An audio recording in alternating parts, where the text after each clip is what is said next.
You know, ancient Greeks didn't have alarm clocks. Instead, they invented a contraption where a pebble would fall on a metal plate when the water level reached a certain height. Talk about a rude awakening.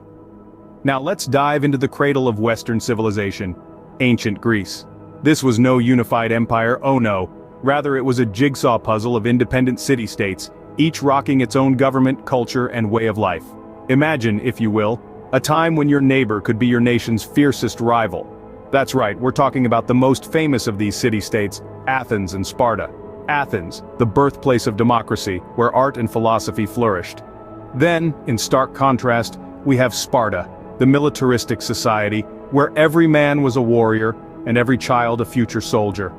So next time you snooze your alarm clock, remember, you could have been woken up by a clanging pebble instead. Did you know that ancient Greece was the birthplace of Western philosophy? That's right, it all started here. But don't worry, we won't make you drink hemlock if you disagree. Now let's dive into the intellectual ocean of ancient Greek philosophy. Picture yourself in a bustling Athenian marketplace where ideas were exchanged as freely as olives and wine. It's here that the legendary Socrates held his philosophical court, questioning everything and everyone, a habit that sadly earned him a one-way ticket to a hemlock cocktail. Then, there's Plato, Socrates' most famous student. He took the baton from his teacher and ran with it, founding the Academy, the first institution of higher learning in the Western world. Plato's dialogues tackled everything from love to justice, shaping the way we think about these concepts even today. And we can't forget Aristotle, the student of Plato, who was a bit of an all-rounder. He wrote on a vast array of subjects, including physics, biology, zoology, metaphysics, logic, ethics, aesthetics, poetry, theater, music, rhetoric, psychology, linguistics, economics, and politics. Phew, that's quite a list. His works have influenced science, religion, and philosophy for well over 2,000 years. These philosophical titans of ancient Greece laid the groundwork for the Western intellectual tradition. They questioned, they pondered, they argued, and in doing so, they taught us the power of critical thinking. So, next time you ponder the meaning of life, remember to thank the ancient Greeks for turning it into an art form.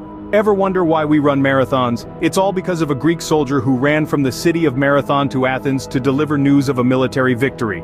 And then, he promptly dropped dead. Now there's dedication for you. The origins of the Olympic Games trace back to ancient Greece, a time when sports were more than just a game. They were religious festivals, political showcases, and a test of physical prowess. The discus, javelin, and the marathon were among the events that tested the mettle of the athletes.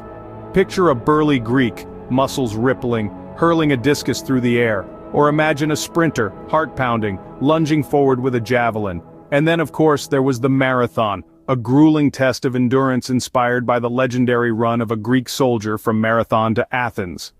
These ancient games were about more than just athletic prowess. They were a spectacle, a celebration, and a testament to the human spirit.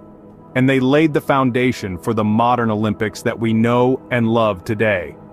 So, next time you watch the Olympics, remember it all started with a guy running 26.2 miles and then keeling over.